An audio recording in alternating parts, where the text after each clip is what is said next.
Hello, hello, hello, and welcome, or ho ho ho, perhaps I should say, given the occasion, which is Christmas Day 2022. And a Merry Christmas to you all, except I suppose for those of you who don't celebrate Christmas, which is no doubt quite a large number of you given the smorgasbord of cultural and religious identities that make up the HITC Sevens audience, illustrating the truly global appeal of this channel, I think. I think we can all agree. But anyway, for those of you who do celebrate Christmas, and for those of you who don't, I decided to bestow you with my own Christmas gift, which is a long overdue episode of quick fire questions. I asked you to send in questions. I did it this time on the YouTube community tab, because previously some people said if they don't have Twitter or Instagram, they were unable to ask questions. So in the interest of fairness, and I am nothing if not fair, that's what I did, and as is tradition, they have been collated for me so that I haven't previously seen them. Gives it an element of spontaneity, I think. Yeah, as I say, the idea is that I try to be terse, answer them as quickly as possible, get through as many of them as possible, and sincere apologies if I don't get around to answering your question, but I'll do my best. Hopefully there's some interesting ones, hopefully it's fun, and hopefully this isn't the highlight of your Christmas. Otherwise, you know, the rest of it's... Anyway, let's get straight into it.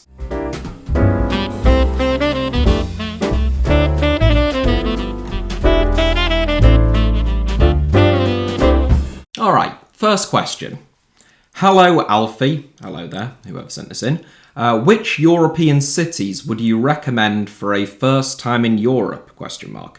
Brackets, more sightseeing than partying, close brackets. I would say I'm not that well travelled to say, I suppose the obvious ones people often go to, sort of Paris, London, Rome, those types of cities, Madrid, Barcelona. I'll throw out a curveball of ones that perhaps you weren't already looking at, which is in Easter I went to Krakow in Poland, and yeah, it's probably one of the best holidays I've ever had. It's beautiful. There's lots to see, sort of historically, culturally, and you did say sightseeing. So yeah, I'll recommend Krakow, and let me know if you go and if you had a good time. Next question. Assuming the European Super League went ahead as planned, ignoring the issues that come with it, who would you fancy to become the inaugural winner?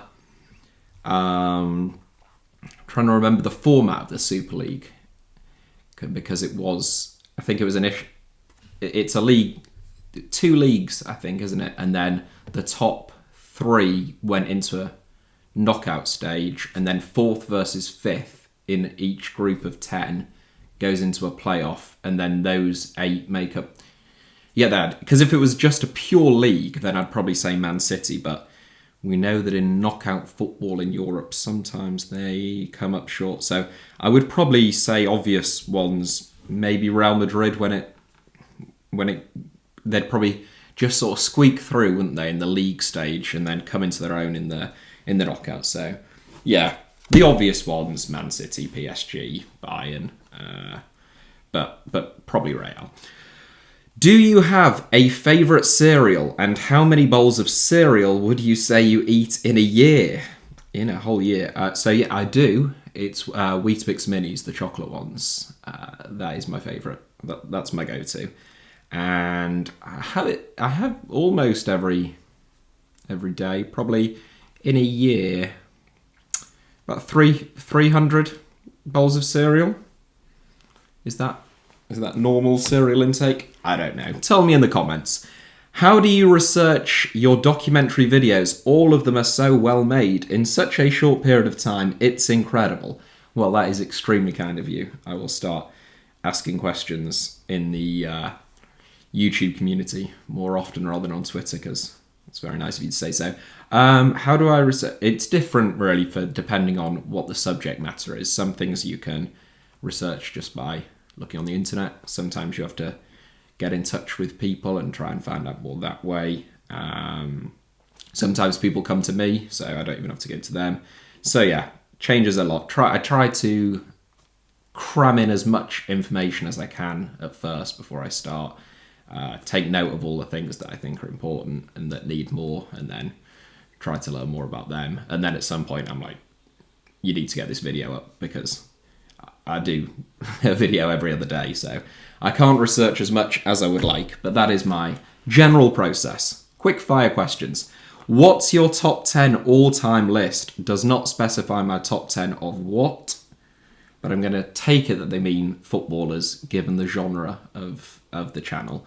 In which case, in no particular order, because otherwise I'm going to take too long.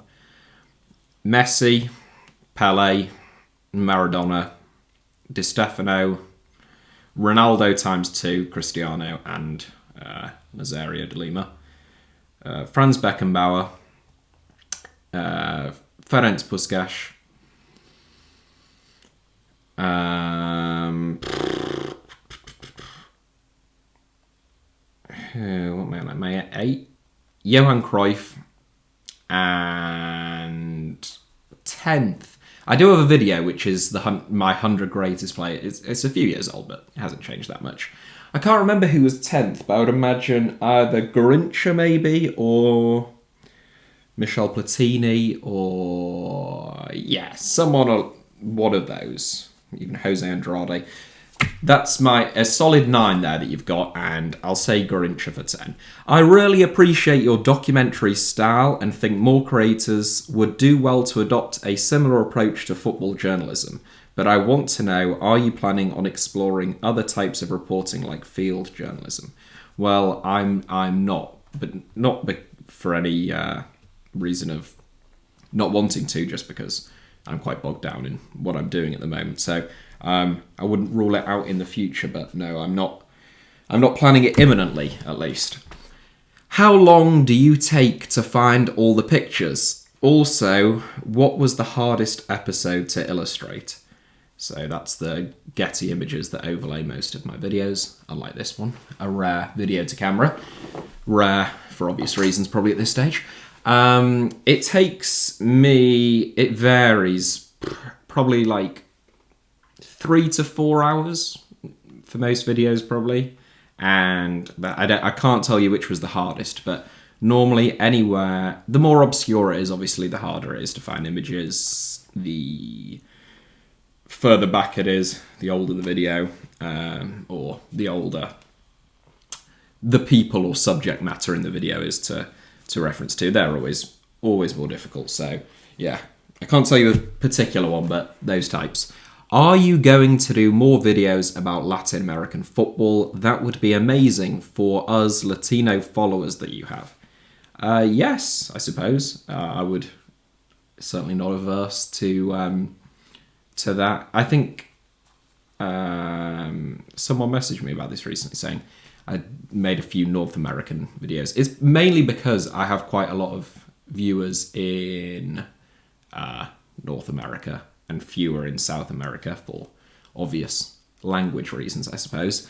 But I know that there are plenty of Latin American subscribers, so yes, I will make a concerted effort to. There are a few, if you haven't seen them all, especially documentaries, so check them out if you haven't. But yes, I shall do my utmost. Do you think we'll ever see a player like Messi again? And do you want to see a player like him again? Well, yeah, obviously, yeah. I would like to. Preferably, I would like them to be English this time and play Hull City, if that's not too much to ask for. Will we ever see a player like Messi again? Yes, probably one, maybe in my lifetime, if I live to be a decent age, I'd imagine.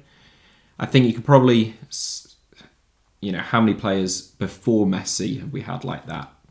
Maybe again 1 or 2 probably, in that you could make any kind of like-for-like comparison with. So if I live to be a decent age, and if you live to be a decent age, and I hope we both do, questioner, then yes, probably 1 is my guess. Is Alfie short for Alfred?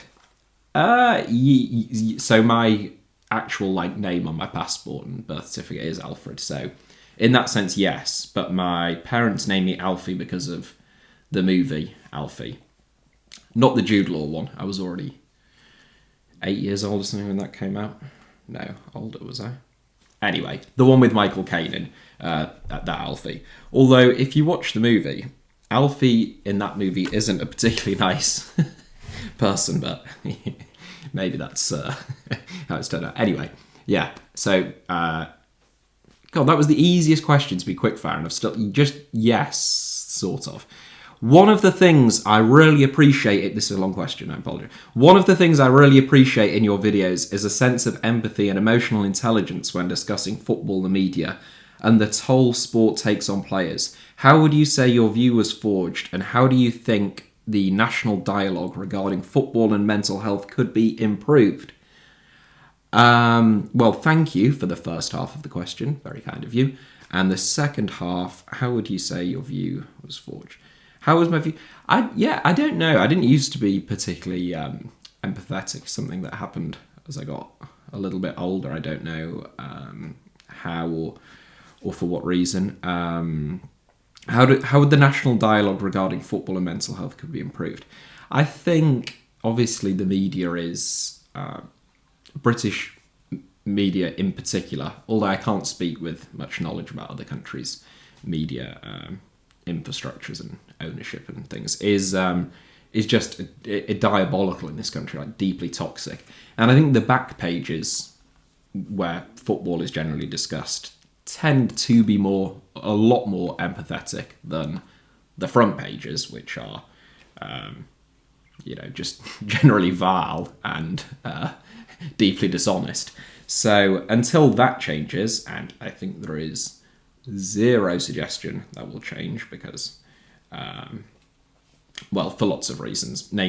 Primarily there's about 4 people that own almost the entire British media, aside from the BBC, which has its own institutional problems. But yeah, that's as quick fire as I can be on that one. But no, I'm not optimistic about the future on that front. Sorry.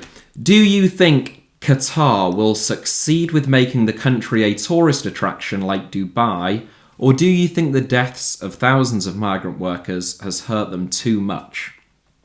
I don't think Qatar will succeed, but not because of thousands of migrant workers dying. I mean, it's important to note that Qatar isn't unique in particularly in terms of Gulf states. Dubai also is enormously reliant on very poorly paid migrant workers with very few rights and who will fall to the same fate. And that clearly has not put off an enormous number of tourists, including from this country, from going there. So, no, I don't think the deaths of migrant workers, even though it will have got more attention than Dubai, by virtue of the World Cup being hosted by Qatar, I don't think that's what will put people off. I think the problem is Dubai is almost more Western than the West in a way, and the actual laws of the UAE more broadly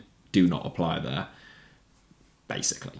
I'm not saying go there and do, take your own risks or whatever, but as a rule, up to this point, Qatar has not shown a willingness to relax to the same extent.